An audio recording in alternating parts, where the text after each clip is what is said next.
Voilà, on revient. Donc, on souhaite que Nîmes ait la même probabilité qu'Anis de tirer une boule rouge. Nîmes, elle a une probabilité de 100%. Mais on veut qu'il ait, finalement, avec ce sac-là, avec son sac, on veut qu'il ait une probabilité de 10 quarantième. Donc la question est, comment je peux avoir une probabilité de 10 quarantième avec le sac de Nîmes? Bah, en gardant le même nombre de boules rouges. Bah, vous êtes d'accord que euh, l'idée, en fait, si je devais poser le problème simplement, c'est que dans le sac de Nîmes, en fait, pour le moment, j'ai 5 sur 5 égale. Ce que je veux, c'est que, pardon, j'ai 5 billes rouges. Donc ça, je peux pas y toucher. La question est, qu'est-ce que je dois avoir au dénominateur, ici, pour avoir exactement 10 quarantièmes? Eh bien, vous êtes d'accord que 10 quarantièmes, je peux écrire que c'est finalement 10 quarantièmes, je peux dire que c'est 5 sur 20. D'accord? Je divise par 2 en haut et en bas. Et donc, pour que la probabilité soit égale, il faut qu'au dénominateur, j'ai 20, donc 20 billes au total. Donc Nin doit rajouter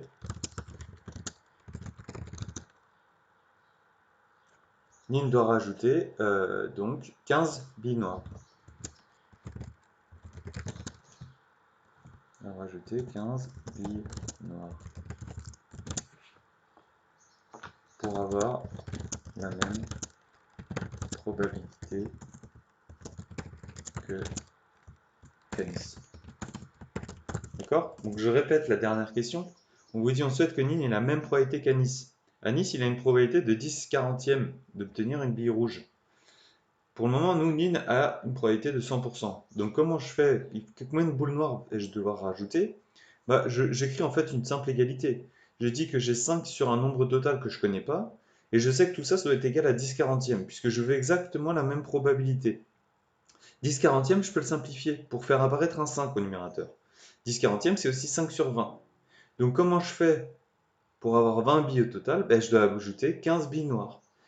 Donc le sac de Nîmes doit contenir 15 billes noires et 5 billes rouges pour avoir la même probabilité qu'Anis de tirer une boule rouge. Voilà. Est-ce qu'il y a des questions pour ceux qui m'entendent? Oui,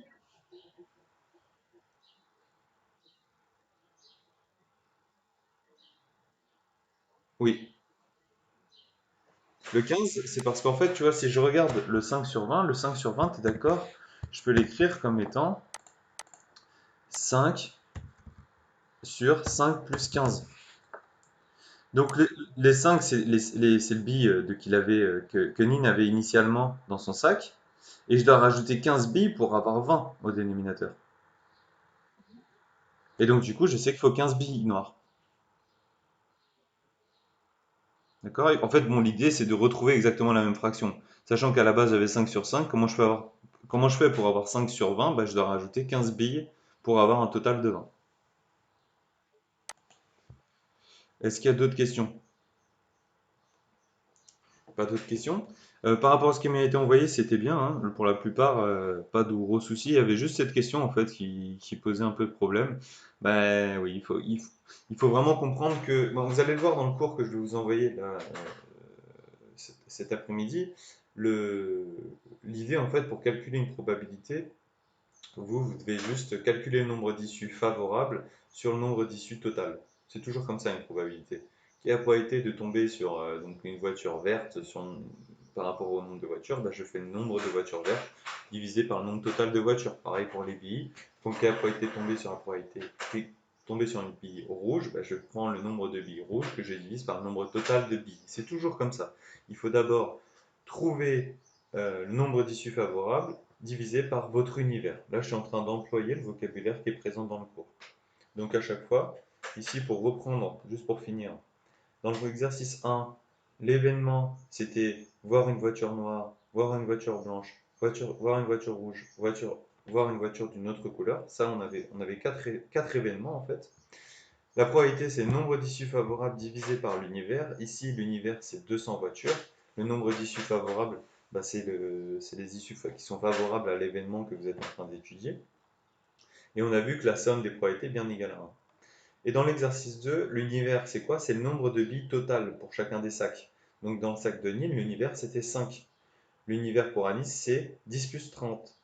L'univers pour Antoine, c'est 100 plus 3. Et les issues favorables, c'était le nombre de billes rouges, tout simplement. Et vous voyez bien que ça semble cohérent, puisque toutes ces probabilités qu'on a déterminées là, 1, 0,25, 0,97, sont toutes comprises entre 0 et 1. Donc tout va bien de ce point de vue-là.